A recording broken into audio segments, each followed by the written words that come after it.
When Ice Meets Steel. Chapter 2. The First Crack. Part 1. The Morning of Everything. Harmony's alarm went off at 6 a.m., and for the first time in 3 weeks, she was already awake. Not because she'd woken up early on purpose. Because she'd barely slept. She'd spent the night cycling through scenarios. Best case. Professional meeting, great questions, valuable data collected. Elise thinks this researcher is competent. Worst case. She says something stupid. Elise walks out. Her entire research project collapses. Dakota never lets her live it down. Most likely case. Somewhere awkwardly in between. By 7 a.m., she'd showered, dressed in her carefully selected outfit, nice jeans, blue button-up shirt that matched her eyes, gold accents on her jacket that complemented her hair, her most comfortable sneakers, and was staring at her reflection. Golden blonde hair. She'd actually styled it, which was a rarity. Usually she just let it do whatever chaotic thing it wanted, but today she'd taken the time to make it look intentional. It caught the morning light like fire, wild but controlled. Ice blue eyes stared back at her, and she could see the nervousness there even though she was trying to project confidence. You've got this. You're a professional. You know your stuff. She's just a person. A very tall, very mysterious, very disciplined person who could probably kill you with a sword in 3 seconds, but that's not relevant to the research. Her phone buzzed. Dakota, good morning, sunshine. Today is the day. You ready? Harmony, define ready. Dakota, did you sleep? Harmony, define sleep. Dakota, Harmony rain. Did you sleep? Harmony, I got 4 hours. Which is basically a full night. If you're being generous with the definition. Dakota, you're a disaster. But you're my disaster. And you're going to be amazing. Now go eat something before you meet her. And not a protein bar. Harmony smiled despite her nerves. Dakota always knew exactly what to say.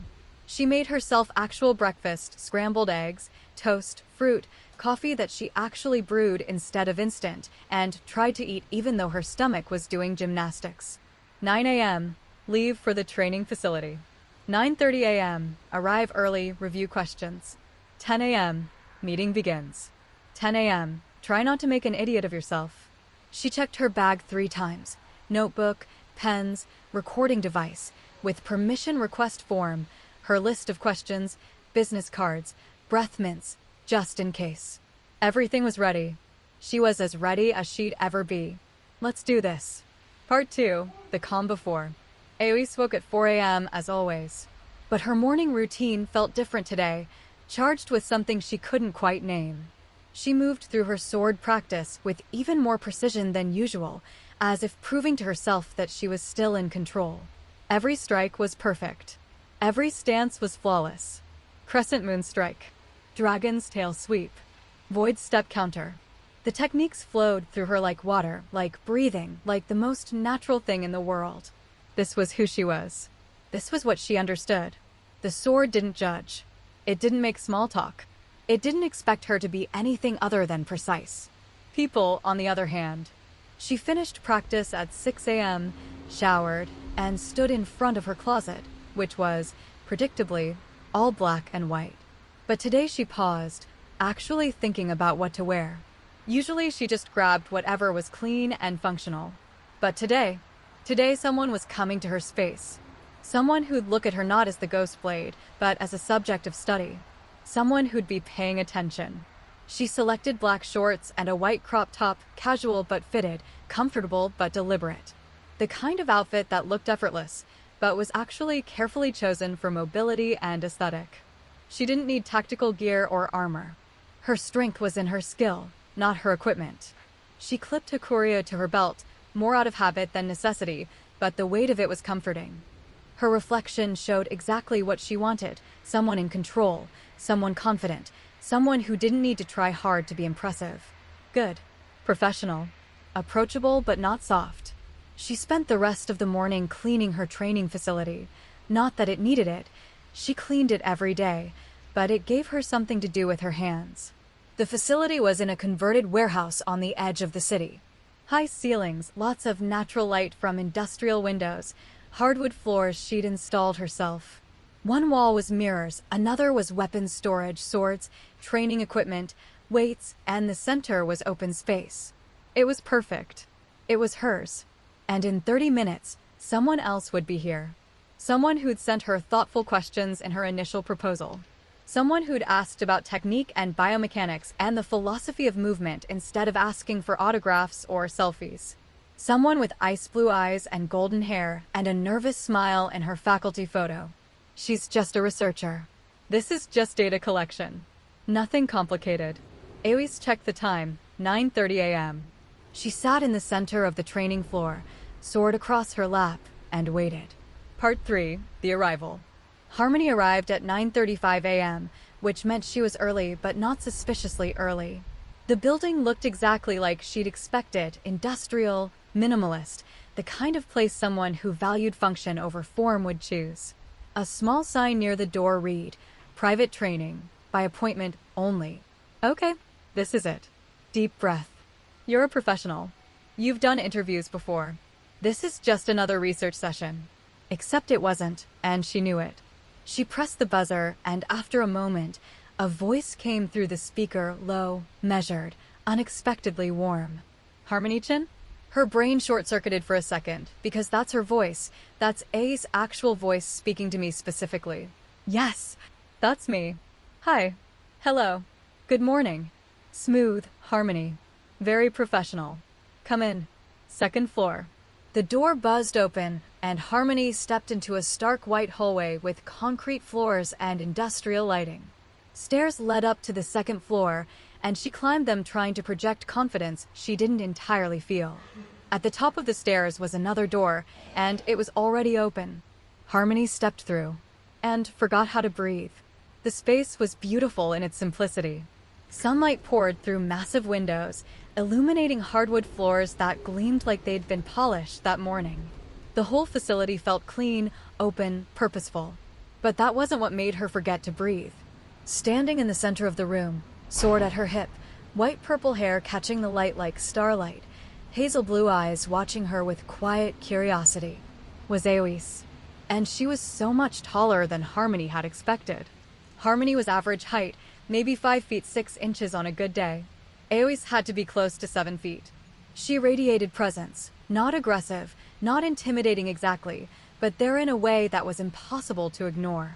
She wore casual clothes, black shorts, white crop top, minimalist and practical, but somehow she made them look elegant.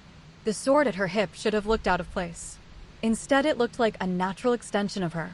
She was beautiful in that way that made Harmony's brain stop working and her mouth forget how to form words. "Hello," Abby said, and her voice was calm, measured, with a hint of something that might have been amusement. "You're early." Yes, sorry, is that okay? I can wait outside if." "It's fine." Eloise tilted her head slightly, studying her. "You look nervous. Because you're 7 feet of mysterious sword-wielding perfection, and I'm a disaster who's barely holding it together." A little, Harmony admitted, trying to smile. "I've never interviewed someone who's, you, the ghost blade." There was definitely amusement now. I was going to say the best in the world, but sure, that too. Something flickered in Eloise's expression, surprise maybe? Or appreciation. "Would you like tea?" Eloise asked, which was not at all what Harmony expected. "I made some this morning. Or coffee, if you prefer. Tea is great." "Thank you." Eloise moved toward a small kitchenette area in the corner of the facility. Of course, she had a kitchenette in her training space. Of course, it was perfectly organized. And Harmony took the opportunity to set up her materials on a small table near the windows. Notebook, pens, recording device. She'd ask permission before turning it on. Questions. You can do this. Just treat her like any other research subject.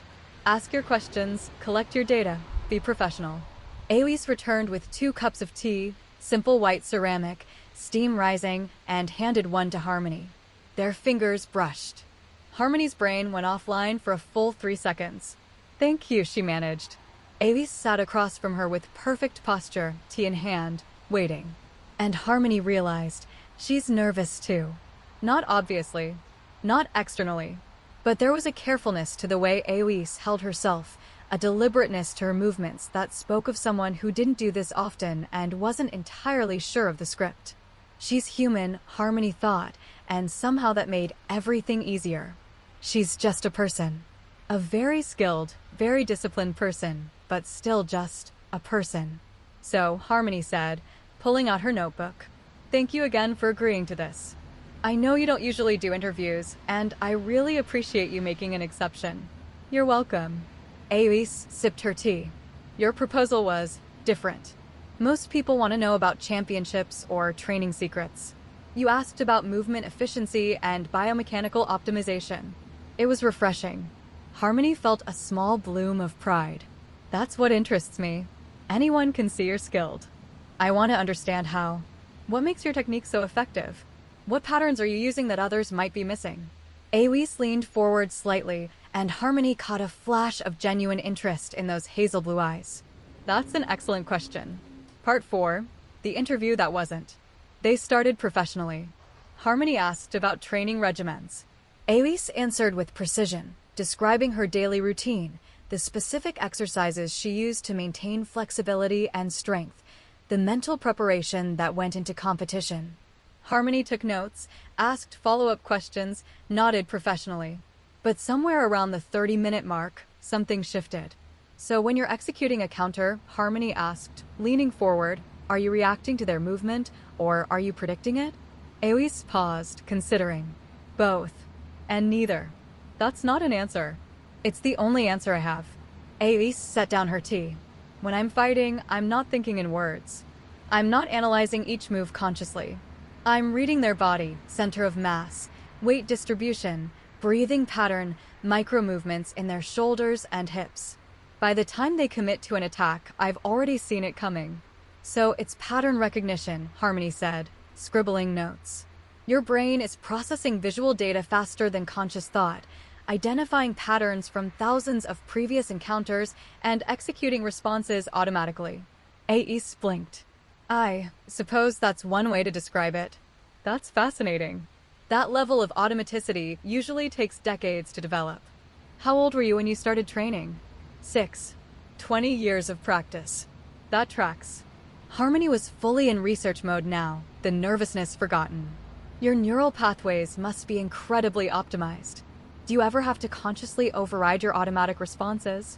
"Sometimes," Aois admitted. "When facing an opponent who's unpredictable, or when I'm trying something new. But those moments are rare. Because unpredictability is rare at the elite level? Because unpredictability is usually just poor technique disguised as creativity." Harmony laughed, genuine, surprised laughter. "That's kind of harsh." "It's true." But Aois was almost smiling now. Most creative fighters are just poorly trained fighters who haven't learned proper form. True mastery looks boring because it's efficient. "Okay, but counterpoint," Harmony said, gesturing with her pen. "What if someone is deliberately subverting expectations? Using poor form tactically to create openings? Then they're not using poor form. They're using advanced technique that looks like poor form. There's a difference." "Fair." Harmony made a note. "So how do you distinguish between someone who's deliberately unorthodox and someone who's just bad?" "Intent. You can see it in their eyes, their breathing, their recovery time. A master who's faking poor form will snap back into proper structure the moment the opening appears. A novice will stay off balance." "That makes sense. It's like..." Harmony searched for a comparison. "In gaming, there's a difference between someone who's doing a challenge run, deliberately handicapping themselves for difficulty, and someone who's just playing badly. The challenge runner has control. They know what they're doing wrong and why. The bad player doesn't." Aois tilted her head. "You game?" And just like that, the professional interview dissolved into actual conversation. Part 5. When the mask cracks. "I do," Harmony admitted, and there was a shift in her energy, from nervous researcher to genuine enthusiasm. "Mostly roguelikes. Games where you have to start over when you die, learn patterns, optimize routes. It's like applied problem solving with immediate feedback." "That sounds exhausting." "It is, but it's also addictive. Every death teaches you something. Every run gets a little further. It's the same principle as your training, right? Repetition, pattern recognition, incremental improvement." Aois considered this. "I suppose it is. Though I've never thought of sword training as a game." Maybe you should, Harmony said, and then immediately looked embarrassed. Sorry, I'm not saying your life's work is frivolous, I just meant. No, it's an interesting perspective. Awis was studying her now, and Harmony felt exposed in a way that had nothing to do with the research. Most people see discipline as joyless. You're suggesting it could be play. Well, yeah. I mean, Harmony gestured vaguely. Why else would you do it? If it was just suffering, you'd quit. There has to be something in the practice itself that's rewarding, right? Some part of you that enjoys the repetition, the improvement, the process. There is, Ace said quietly. I've just never heard anyone articulate it that way.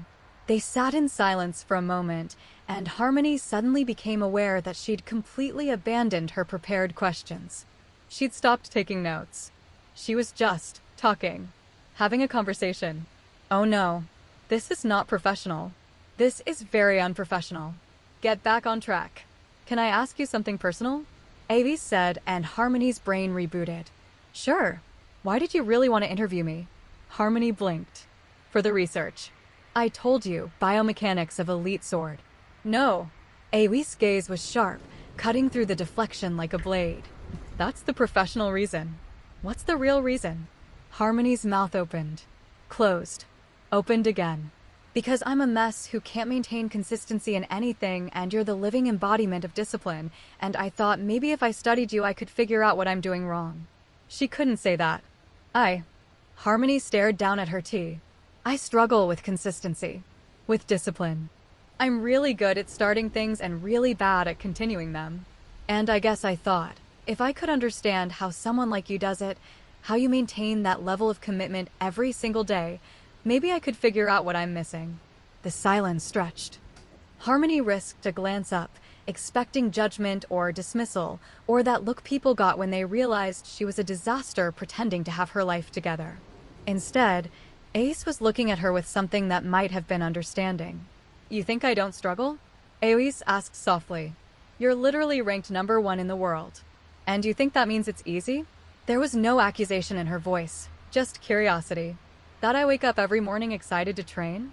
That I never want to quit? I mean, don't you have discipline? Isn't that the whole point? Discipline isn't not wanting to quit, Aoi said. It's quitting anyway. It's showing up on the days you don't want to. It's doing the work when it's boring, when it hurts, when every part of you is screaming to stop. She paused. I'm not special because I don't struggle. I'm just someone who keeps going anyway. Harmony stared at her, and something in her chest cracked open. She couldn't finish the sentence. Not what you expected? More honest than I expected. Avis smiled a real smile, small but genuine. Most people don't ask honest questions. You did. So I'm giving you honest answers. Thank you, Harmony said, and meant it. That's really helpful. Actually, can I ask you something now? Only fair. Why gaming? Aois asked. You said you're inconsistent with self-improvement, but you show up for gaming. Why that?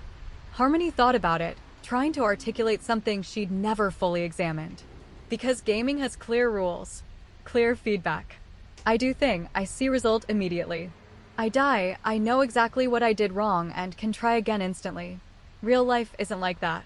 Real life is delayed gratification and unclear metrics, and you work hard for months and maybe nothing changes. But in a game, every action has a reaction.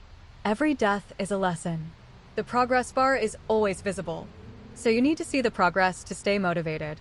I need to feel the progress, even if it's small.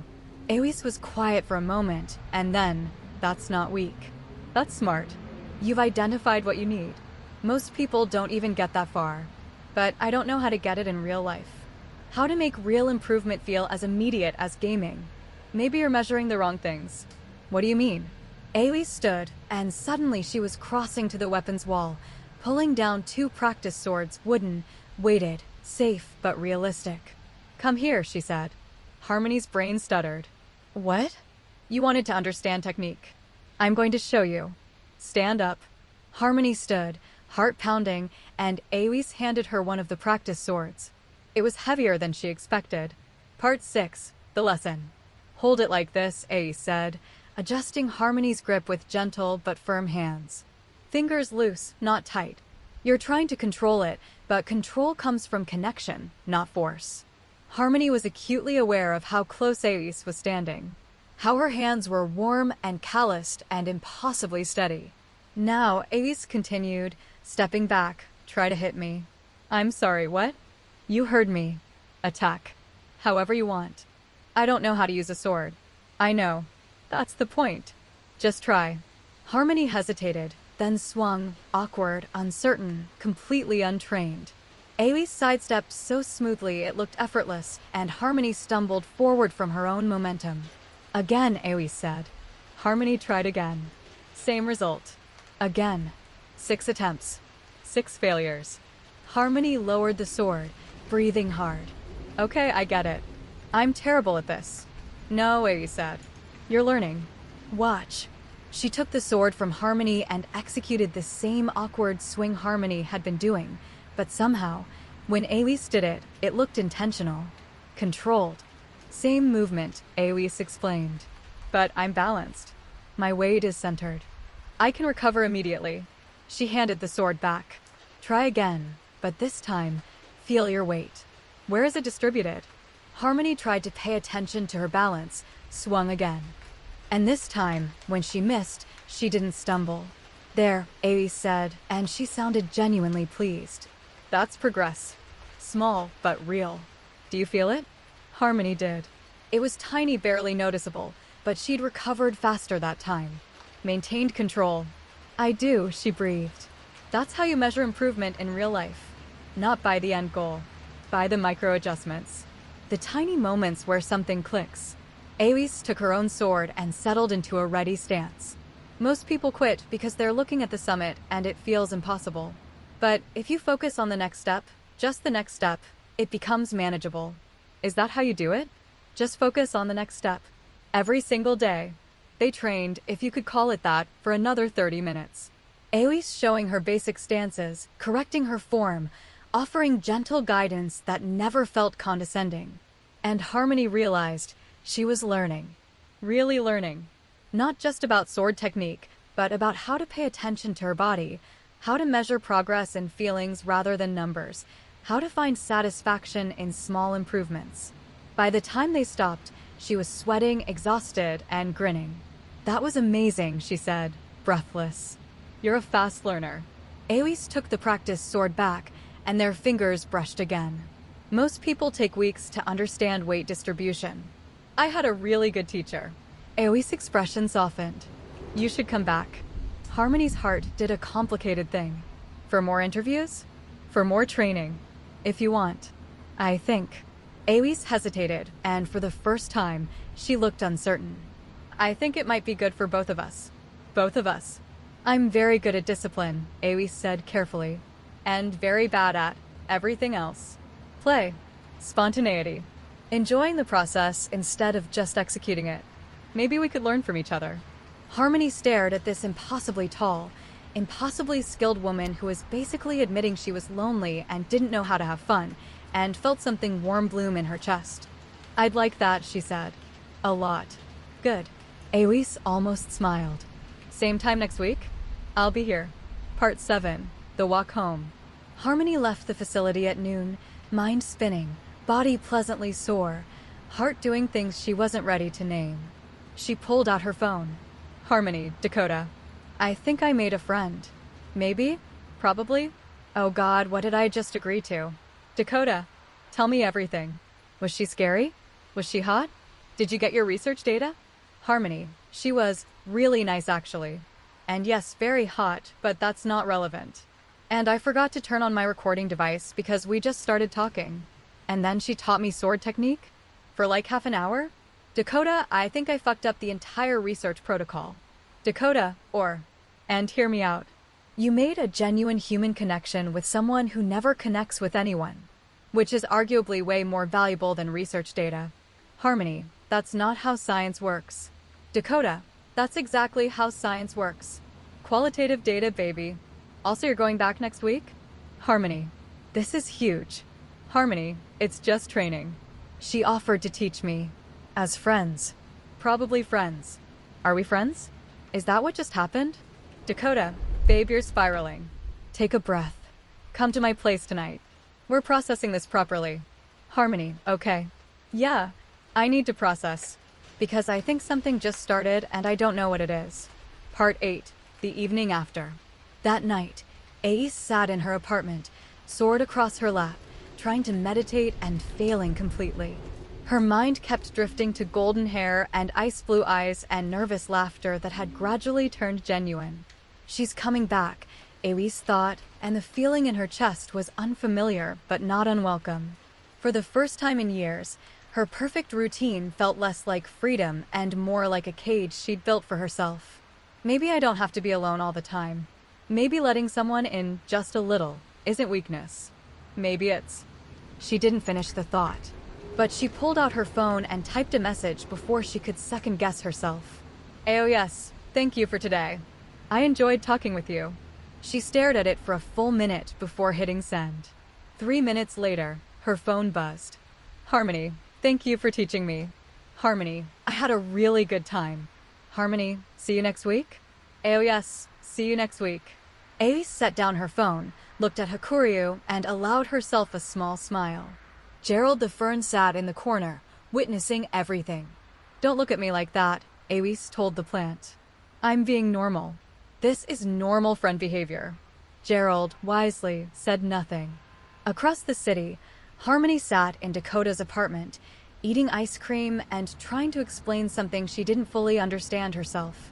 She's so disciplined, so controlled. But then she smiled and it was like seeing a whole different person underneath. And she told me discipline isn't not struggling, it's struggling and doing it anyway, and Dakota, that broke something in me. You like her, Dakota said simply. I what? No, we just met. I don't even know her. You like her? I'm just intrigued by her approach to consistency and self-improvement. Harmony-chan, I have known you for 6 years. I know what you look like when you're academically interested in someone. Dakota pointed her spoon at her. This is not that. This is you having a crush and being in denial about it. I don't have time for a crush. I barely have time for friends. I can't even maintain a workout routine. How am I supposed to maintain a... She stopped. A what? Dakota asked gently. Harmony stared down at her ice cream. I don't know. Whatever this is. Then maybe just let it be whatever it is. No pressure. No definitions. Just show up next week. See what happens. What if I mess it up? What if you don't? Harmony thought about hazel blue eyes and gentle corrections, and the feeling of finally understanding something she'd been struggling with for years. She said we could learn from each other, Harmony said quietly. She said she's good at discipline and bad at play, and I'm the opposite. And maybe that's okay. Maybe we don't have to be perfect alone. We just have to be honest together. That, Dakota said, is the smartest thing you've said all night. I'm terrified. Good. That means it matters. Harmony pulled out her phone, looked at the simple message, see you next week, and allowed herself to hope. End of chapter 2.